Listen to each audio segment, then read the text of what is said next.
नमस्कार मित्रांनो, आपले स्वागत आहे आपल्या मराठी यूट्यूब चॅनल मराठी माहिती खजिनामध्ये. मित्रांनो, महाराष्ट्र शासनाच्या शिक्षण संचालनालय विभाग यांनी एक नवीन परिपत्रक जाहीर केलेले आहे. त्यामुळे अजून नवीन नियमांची भर यावर्षी पडली आहे.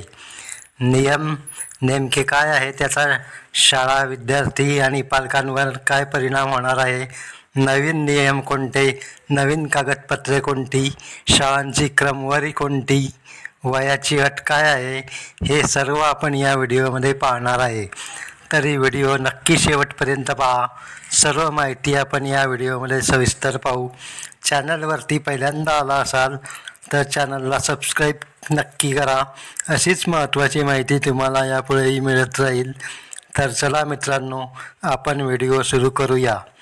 तर पहा मित्रांनो, महाराष्ट्र शासनाच्या शिक्षण संचालनालय यांच्यामार्फत एक नवीन परिपत्रक काढण्यात आले आहे.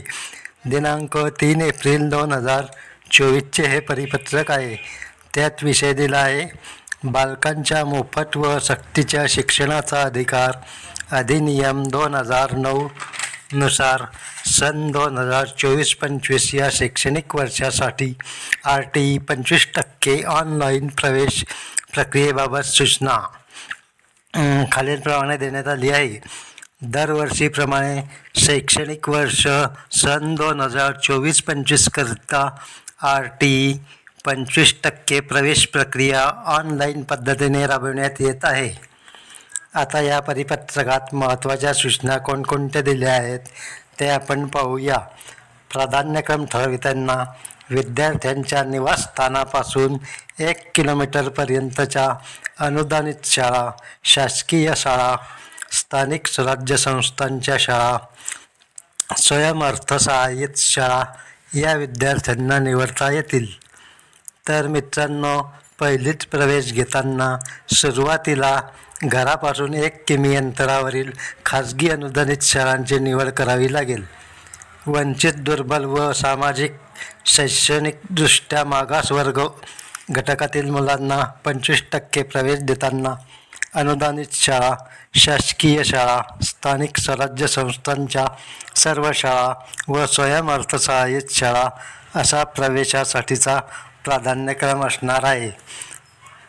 तर मित्रांनो, सगळ्यात अगोदर खाजगी शाळा, शासकीय शाळा, स्थानिक स्वराज्य संस्थांच्या शाळा आणि महानगरपालिकेच्या शाळा असा क्रम फॉर्म भरताना आपल्याला दिसेल.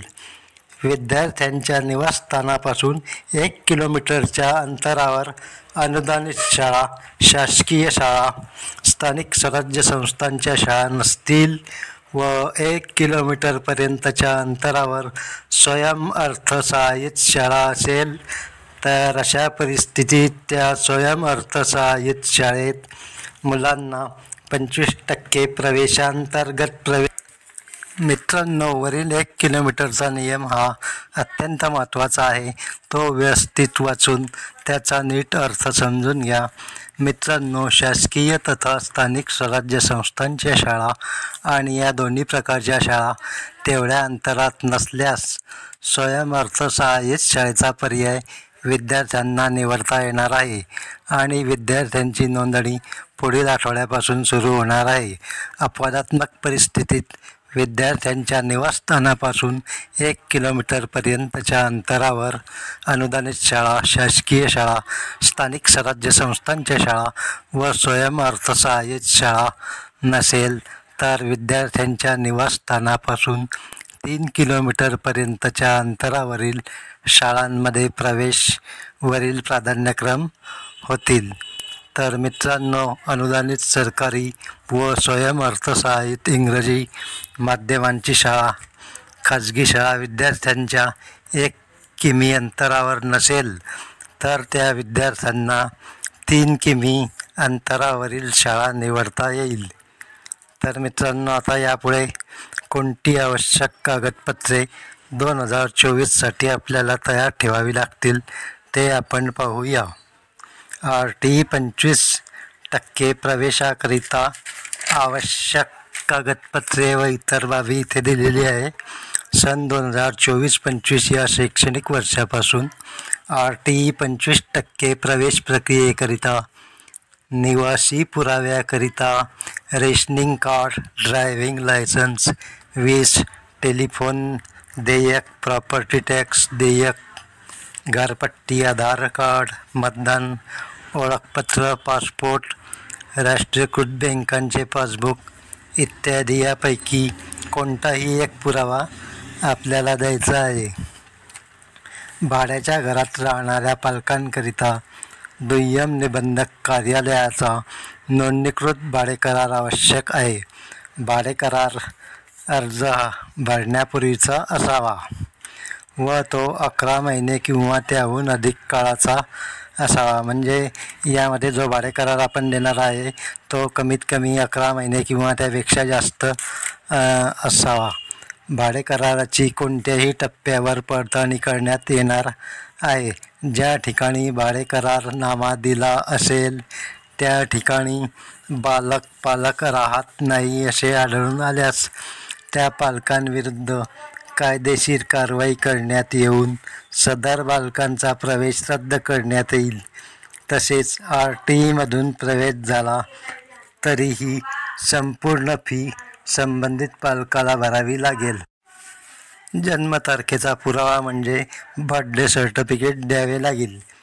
जात प्रमाणपत्र जे कास्टमध्ये येतात त्यांना जातीचा दाखला देणे आवश्यक आहे. ज्यांनी आतापर्यंत कास्ट सर्टिफिकेट म्हणजेच जातीचा दाखला काढला नसेल त्यांनी काढून घ्यावे. उत्पन्नाच्या दाखल्यासाठी 1 लाखपेक्षा कमी उत्पन्न असणे आवश्यक आहे. सन 2022-23 किंवा सन 2023-24 या वर्षातील उत्पन्नाचा दाखला देणे गरजेचे आहे. आता जे अपंग मुले असतील त्यांच्यासाठी जिल्हा शल्यचिकित्सक, वैद्यकीय अधीक्षक, जिल्हा शासकीय संलग्न यांचे 40% जास्त दिव्यांग असल्याचे प्रमाणपत्र लागणार आहे. पालकांसाठी 2 महत्त्वाच्या सूचना देण्यात आल्या आहे. ज्या बालकांनी यापूर्वी RTE 25% अंतर्गत शाळेत प्रवेश घेतला आहे त्यांना पुन्हा अर्ज करता येणार नाही. अर्ज भरताना चुकीची माहिती भरू नये. एकच परिपूर्ण अर्ज भरावा. अनेक अर्ज भरल्यास लॉटरी पद्धतीत अर्ज रद्द करण्यात येतील.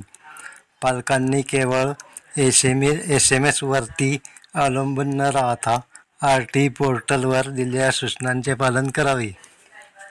वेळोवेळी पोर्टलला भेट देऊन नवीन अपडेट माहिती चेक करायची आहे. आता वयाची अट काय आहे ते आपण पाहूया. दिनांक 22/2/2024च्या परिपत्रकात वयाची सविस्तर माहिती दिली आहे.